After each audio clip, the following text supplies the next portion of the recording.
E aí, pessoal, tô eu aqui de novo.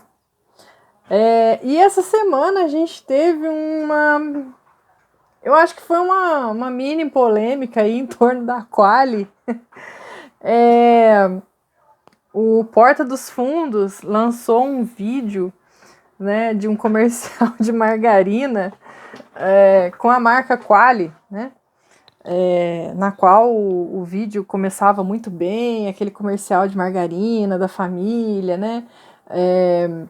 Todo mundo tomando café na mesa reunido junto, né? Filhinho, papai, mamãe, né? Irmão, e aquela mesa farta e bonita, né? E aí, de repente, o negócio descamba, né? É... a...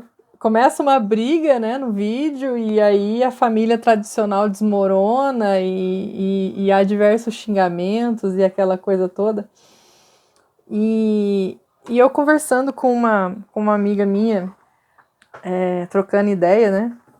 Uma amiga minha no WhatsApp, ela me falou, né? Falou assim, você viu esse vídeo e tal? E aí eu assisti o vídeo, né? E aí fui comentar com ela. E falei assim, eu achei estranho, né? O Porta dos Fundos colocar justo a marca, a marca real, né? Que existe, a marca da Qualy, né? E não criar uma marca fictícia, né? Achei estranho isso, né? Mas aí a gente foi dar uma olhada e até onde a gente apurou, a Qualy faz parte de, um, de uma rede de marcas, né? Que inclusive apoiou a campanha do Bolsonaro e tal, e por isso, né? A, a, a vinculação, né, dessa marca com a família, né, aquela coisa da família tradicional, todo mundo muito feliz, todo mundo muito alegre, né, e família perfeita, né, família de, como diz o ditado, família de comercial de margarina, né, onde não existe problemas, né, não tem aquele comercial da família real, né, que às vezes é um café com pão seco, né, ou às vezes não tem nem o pão, é só o café preto mesmo, né? Mas enfim, o capitalismo, né, e o mercado não quer passar a imagem de tristeza para as pessoas, né? Então tem que ser aquela mesa farta com suco de laranja, geleias, bolos e biscoitos e queijos e isso e aquilo e a margarininha no meio ali, né? Como se todo mundo tivesse a oportunidade de tomar um café desse todos os dias, né? Como se todo mundo tivesse a oportunidade de tomar um café todos os dias, né? Que é mais absurdo, né? Que tem gente que não consegue fazer nenhuma refeição por dia. Mas enfim. Esse Porta dos Fundos, né? Ele é um grupo muito polêmico, né? Eles fizeram esses tempos atrás um vídeo sobre, acho que foi, foi no Natal, se eu não me engano, ou antes do Natal, eles fizeram um vídeo sobre Jesus e tal, e aí colocaram Jesus como sendo um homossexual e aquela coisa toda, né?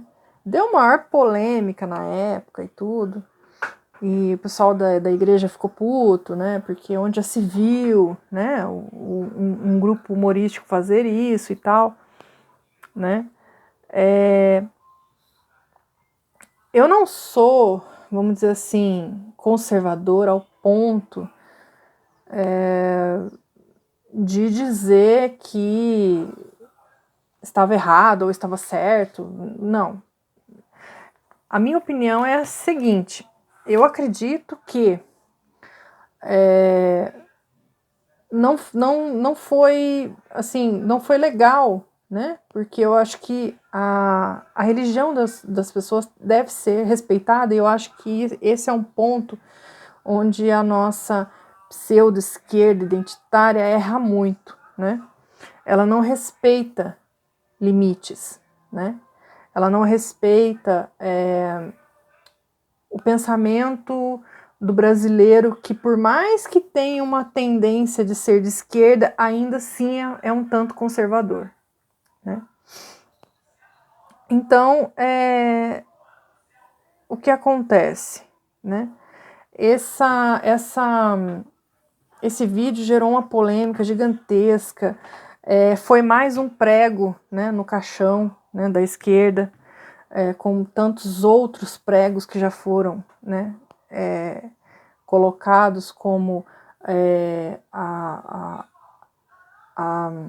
as falas, né, de gays dizendo que querem destruir família, querem destruir o conceito de família, da família tradicional, né, pai, mãe.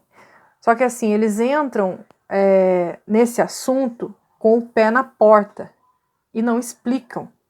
Eles dão margem para as outras pessoas mal intencionadas fazerem montagens com o que eles estavam falando como ferramenta para validar o discurso deles, de que, olha, tá vendo o que a esquerda prega? A esquerda prega isso. Esse tipo de trabalho, assim como Porta dos Fundos faz, é chocante, às vezes é necessário, né? Eu vejo que existe muita hipocrisia na sociedade, né? A gente vive numa sociedade que fala sobre pedofilia, mas não persegue os verdadeiros pedófilos, né? Que são pessoas poderosas, que são pessoas que estão entranhadas no sistema, que têm relacionamentos muito próximos com políticos conhecidos, né? E, no entanto, essas pessoas se dizem conservadoras, né? Defensoras da moral e dos bons costumes, né? Se a gente for parar para analisar mesmo, é uma grande hipocrisia tudo, né? E não caberia a nós criticar um trabalho como o do Porta dos Fundos. Porém, eu acredito que um grupo tão grande quanto o Porta, né, e que tem um alcance tão massivo, né, poderia fazer um trabalho para não só para chocar as pessoas, né, mas para conscientizar também, né, porque a partir do momento que você choca, você tem dois caminhos: ou você conquista aquela pessoa, ou ela se fecha completamente e não escuta mais nada do que você está falando, né? Então, por isso que eu, quando estou falando aqui com vocês, embora o meu alcance seja ínfimo, seja muito pequeno, eu penso muito naquilo que eu vou falar, porque eu acredito que a gente tenha que criar caminhos para abrir o diálogo e não para fechar. E muitas vezes o que a nossa esquerda está fazendo é fechar portas em vez de abrir, né? Por mais que a nossa bandeira seja o trabalhismo, seja distribuição de renda, seja mais à esquerda, nós não podemos fechar os olhos para as outras milhões de pessoas que querem outras coisas também, né? Nós temos aí nesse meio, temos pequenos empresários, temos polícia, temos servidores públicos federais, temos exército, temos forças armadas, e todo esse pessoal está de fora vamos dizer assim, da pauta, né, da esquerda.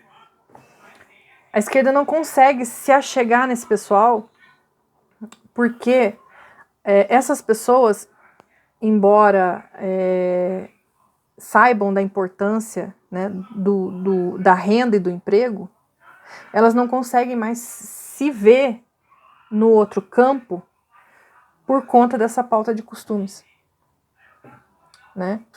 Então é muito complexo traçar uma estratégia ainda dentro da esquerda. Eu acredito que com tudo que a gente está vendo, né? E ontem saiu uma pesquisa, né? No Jornal da Globo, né? Que diz que mais de 60, acho que mais de 60 milhões de brasileiros estão na faixa dos 35, se eu não me engano, acho que de 35 a 59 anos, né? 59, 60 anos. Então, assim, é muita gente que não tem a cabeça da maioria dos jovens que estão aí indo para a rua militar com a camisetinha do Che Guevara, né? Por sexo livre, por liberação de drogas e piriri pororó, né? É muita gente para deixar de fora, para desconsiderar na hora do voto, né? Então eu vejo como assim improvável que com todo esse comportamento, né, de lacração da esquerda, né, com videozinhos, né, para chocar, né, e tal. Pô, a Porta do Fundo fez um vídeo lá, pô, bacana, vou passar para todo mundo, não sei o que, chocar aqueles religiosos. Esses dias eu vi um vídeo também do Felipe Neto xingando uma procissão, né? O que esses caras querem? A gente tem um número gigantesco de cristãos evangélicos no Brasil. O que esses caras querem? Botar mais um prego no caixão? É difícil, viu? É difícil ver uma solução e é difícil não enxergar mais uns 4 anos aí no limbo que a gente está vivendo do bolsonarismo, né? Eu acho que ainda não foi suficiente para amadurecer as pessoas. As pessoas ainda não enxergaram aonde está o buraco. Porque quando eu vejo, né, as pessoas atacando os cristãos, principalmente o pessoal da esquerda, atacando os cristãos, né, atacando as pessoas que têm algum tipo de conservadorismo com relação à família, atacando PM, atacando Forças Armadas, atacando o servidor público, judiciário e por aí vai, né? Que são, vamos dizer assim, castas que não são privilegiadas e são preteridas, né, pela esquerda, não são consideradas pela esquerda, ou pelo menos não são mais, né, se um dia já foram. Eu me pego pensando assim, falei, caramba, que tipo de democracia esse pessoal está querendo? Que tipo de país esse pessoal está querendo? Que um país se constrói com todas essas pessoas, com a diversidade, né? Basta que você saiba colocar e explicar, né?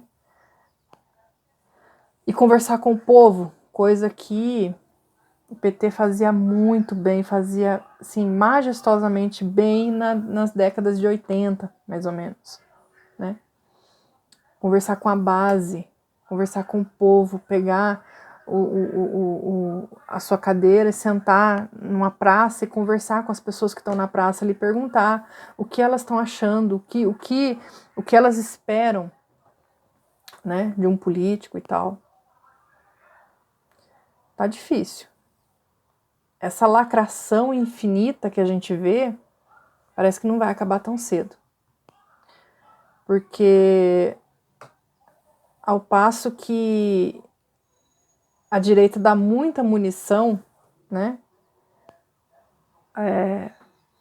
Com essas questões aí, né, de financiamento de campanha, né, de não ser tão honestos quanto eles pregavam, né, de não ser tão conservadores quanto eles querem parecer, de não ser tão religiosos quanto eles querem parecer, né. Ao invés do outro campo usar isso de uma forma educativa, eles usam de uma forma para lacrar o discurso e encerrar o diálogo e acabar ficando com a razão. Só que você não consegue ganhar uma guerra só tendo razão, né? Por mais razão que a gente tivesse em tudo que a gente falou durante a campanha de 2018, né? Quem chegou lá foi o cara mais despreparado e mais, assim, inesperado. Eu diria, eu sempre uso o exemplo, assim, de que ele foi aquele cavalo azarão, que ninguém apostava nele, mas ele chegou lá, né? Chegou, e aí olhou e, putz, grila, agora eu sou presidente, o que eu vou fazer, né? E aí deu no que deu. Nós estamos aí beirando os 100 mil mortos. Até o final de semana a gente vai chegar nesse número, infelizmente, né? Não é uma coisa da qual a gente tenha que se orgulhar, né? Nós temos pessoas completamente incompetentes gerenciando essa questão da pandemia. Eu, como mãe, me sinto preocupadíssima com a questão do retorno às aulas, que eu acho que é uma loucura nessa altura do campeonato, voltar às aulas, né? Tem alguns estados que estão colocando a mão na consciência e já cancelaram o ano letivo desse ano e deixaram tudo para o ano que vem. Mas tem estados que ainda estão pensando nessa volta doida, né? Enfim, a falta de diálogo e a falta de entendimento nos trouxe até aqui. Vamos ver até quando isso vai durar, né? Até quando as pessoas ainda vão usar o sistema de lacrar em cima dos outros e encerrar o debate e não trabalhar de forma a não criar um pensamento coletivo que resolva tudo isso que a gente vive hoje. Porque, como disse, né, o nosso grande Brizola, né, como disse ele certa vez, jamais teremos um país desenvolvido sem pessoas desenvolvidas. E por mais que as pessoas digam que houve politização nesse meio tempo, não houve. O que houve foi uma futebolização da política, de forma que ninguém se entende, mas todo mundo torce para um time. E quando se encontra nas rinhas de WhatsApp, ou de Facebook, ou de qualquer outra rede social, é só para briga de torcida. Ninguém discute projeto, ninguém discute nada. E a gente está aí, beirando 100 mil mortos pela Covid-19. É isso, gente, que eu tinha para falar para vocês. Espero que sirva de reflexão e que a gente consiga abrir um caminho de diálogo para uma terceira via, que é muito importante nesse momento. Eu não estou tão esperançosa de acreditar que essa via seja aberta até 2022, mas a esperança é a última que morre. Enfim, é isso. Fiquem com Deus e até a próxima.